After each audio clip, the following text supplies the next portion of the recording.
milislerini oluşturuyor. Bunları kendine taraf çekiyor yani Osmanlı. 1927 yılında Hifz-i Saler Gedikler Nahiye Müdürü. Büyük Nuri amcamın da Nuro'nun da kirvesi.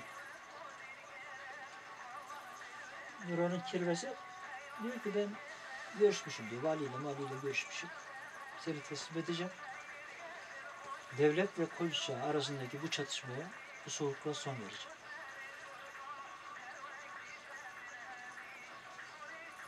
İdare İbrahim'in çocukları Sethan Agiller, Nullogiller razı değiller.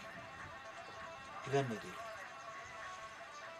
Ama Nuro'dan ya bu cumhuriyet kurulmuş, biz ne zamana kadar dağda kalacağız? Ne zamana kadar çatışacağız? Bir barış çubuğu uzatılmışsa en azından değerlendirelim diyor.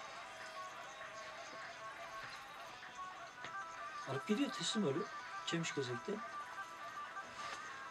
götürüyorlar Elazığ'a ve Nuro'nun annesi Çele'nin üzerine bütün kapılar kapanıyor. Çele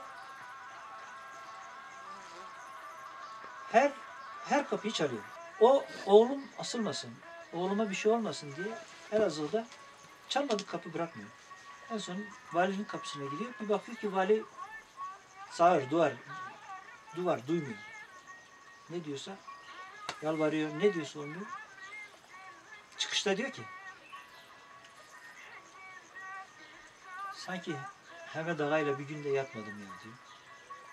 Evet, bu laf söylüyor. Ben dedim bu kötülük olmasın.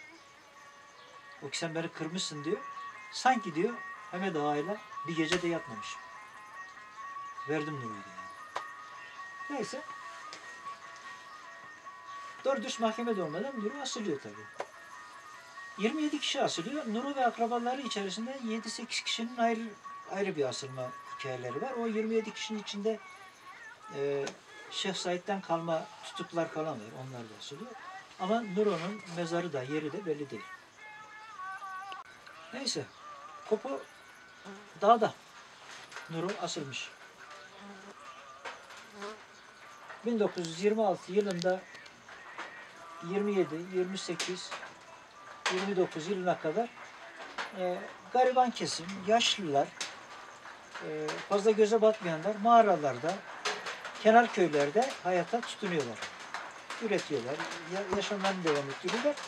30 yılına kadar ama Kopo ve silah arkadaşları, o dönemde sağ kalanlar bir silahlarını terk etmiyorlar. 30 yılında işte galiba hürriyet affı çıkıyor, bölgesel bir af çıkıyor.